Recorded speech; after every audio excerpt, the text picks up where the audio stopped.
either way. Would you like to leave your mask on? We're about 6 feet apart, or would you like to take it off? Take them off. Okay. Yeah. Okay. There's a lot of different social protocol. I know. What do you make of Senators Manchin and Senator Sinema trying to block what a large part of your caucus and a large part of the party want to move forward with? I think the challenging thing has been we haven't known what it is they want to cut. Do they want to cut childcare? Do they want to cut action on climate change? Do they want to cut housing, pre-K? What is it?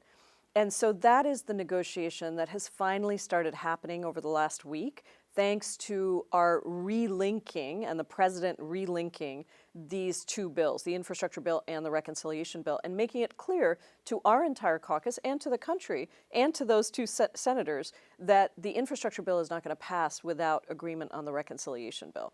For us, the most important thing for the Progressive Caucus is we identified 5 key priorities for the caucus. It includes the care economy, includes housing, includes immigration, includes healthcare, particularly expanding Medicare, and it includes climate change. Those 5 priorities, and we have some specificity, should all be contained in whatever the final bill is.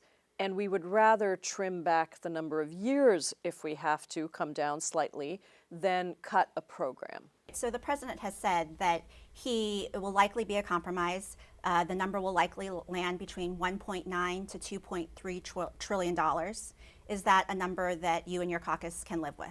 Well, as I said to the president, that is too low, in my opinion, to try to get all of these programs in. So I've expressed concern about that. I'm not drawing any red lines until I see what the final package is, because it's really not about the number. It's about what programs are in there. You could have a number that was much higher, but it cuts out several of the key programs. We would not be for that. You could have a number that's slightly lower than that, but it keeps all of our programs. It just funds them for a shorter period of time. We could live with that. So that's what we're waiting for. The AP was just wondering, did you initially suggest a number of 2.5 to 2.9 trillion, for the social spending package? When the president said 1.9 to 2.2, I said that I felt that was too low. And I said that I would really like to be closer to 3.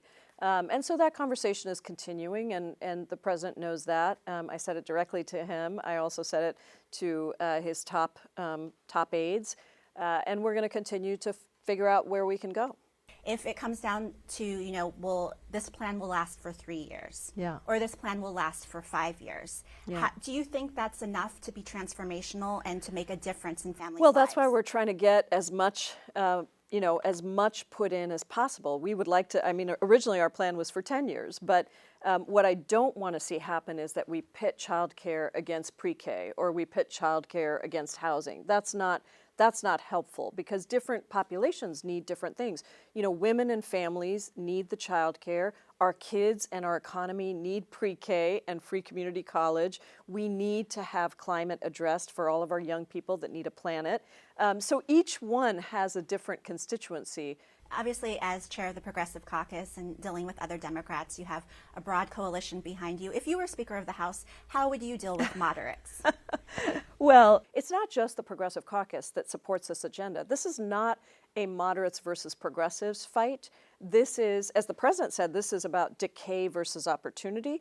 I think it's about the 96% that agree with the president and agree with the Democratic agenda, and then the 4% who still have to come on board. And so I've made it a priority to build relationships with many of the moderates and swing district members who are with us on this fight and are saying, don't say it's a moderates versus progressives thing, because I want the Build Back Better Act too, and I'm fine with the $3.5 trillion.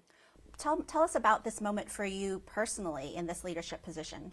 I feel really proud of this moment, not because of me, but because women of color are at the table. That has not been the case before, because we are fighting for something that will benefit the entire country, that there are so many people who are looking at us and saying, why won't Congress fight for me? And here we are saying, we're not going to leave anybody behind. So that feels fabulous.